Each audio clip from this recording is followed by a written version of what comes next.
Hunt. શું? Leaf એટલે શું થાય? પાંદડું થાય. શું થાય? પાંદડું થાય. બરાબર. તો લીફ હન્ટિંગ કરવાનું છે આપણે જઈને બહારથી તમારે પાંદડાઓ અલગ અલગ પાંદડાઓ છે શોધીને આવવાના છે. જે ગ્રુપ સૌથી વધુ અને અલગ અલગ પ્રકારના, એક સરખા ના હોવા જોઈએ, અલગ અલગ વૃક્ષો ના હોવા જોઈએ અને અલગ અલગ પ્રકારના હોવા જોઈએ. જે ગ્રુપ સૌથી વધારે પાંદડા લઈને આવશે એ ગ્રુપ વિજેતા થશે. ઓકે, એ ટીમ વિજેતા થશે. તો હવે તમે પાંદડા શોધવા જજો. ઓકે, પેલા હું કહું છું 1 2 તમે આમથી જાઓ. 3 ગો. 15 મિનિટ છે, ખાલી 15 મિનિટ. 15 મિનિટ 15 મિનિટમાં ઘણા બધા પાંદડા શોધી શકાશે. એ અલગ અલગ હોય.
તમારા પાસે અલગ અલગ પાંદડાઓ છે?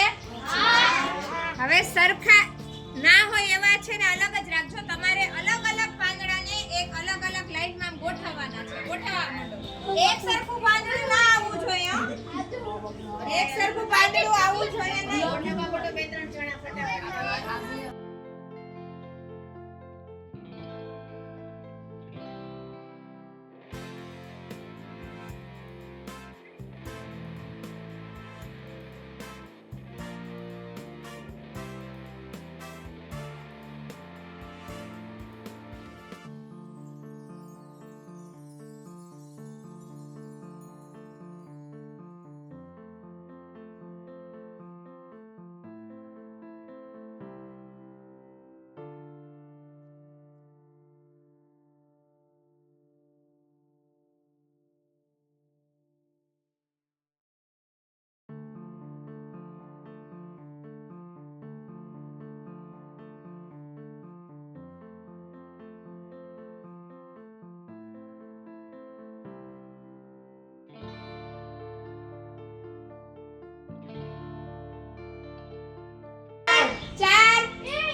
કેવું પર્ણ કહેવાય?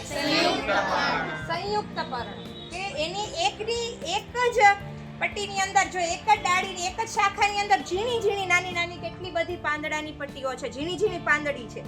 તો આ પાંદડી છે, પાંદડી વાળો જે આખે આખું જે પર્ણ છે એને શું કહેવાય? સંયુક્ત પર્ણ કહેવાય. સંયુક્ત એટલે ભેગા, એક સાથે ભેગા રહે છે જે પાંદડાઓ એને સંયુક્ત પર્ણ. ને આ સામાન્ય છે કે જે એક જ પાંદડું હોય. તો તમે મને કહો આ પાંદડામાં ખોરાક વધારે ફટાફટ બનશે કે આ પાંદડામાં સૌથી વધારે બનશે? મોટા પાંદડા. પાંદડાની અંદર એવું શું હોય કે જેના લીધે ખોરાક બને? આપણે કયું? પાંદડા. આ પાંદડાનું બીજું નામ કઈ ખબર છે? પાંદડાને બીજું શું કહેવાય? પાન. બીજું પર્ણ. તમારા ઘરમાં જમવાનું ક્યાં બને છે? તો પાંદડું છે એ વનસ્પતિનું રસોડું છે. શું છે? ઝાડની અંદર પણ એવા અલગ અલગ વિભાગો છે. પાંદડું કરે છે. આ પાનની અંદર બહારનો જે કાર્બન ડાયોક્સાઇડ વાયુ છે જે વાયુ આપણને નુકસાન કરે છે એ બહારનો કાર્બન ડાયોક્સાઇડ વાયુ એ આ પાંદડું છે ને પોતાની બાજુ લઈને ખોરાક બનાવે છે કાર્બોદિત પદાર્થ ખોરાકમાં બરાબર તો ઈ ખોરાક બનાવે છે કેના ઉપયોગ કરીને કાર્બન ડાયોક્સાઇડ નો ઉપયોગ કરીને કેનો ઉપયોગ કરીને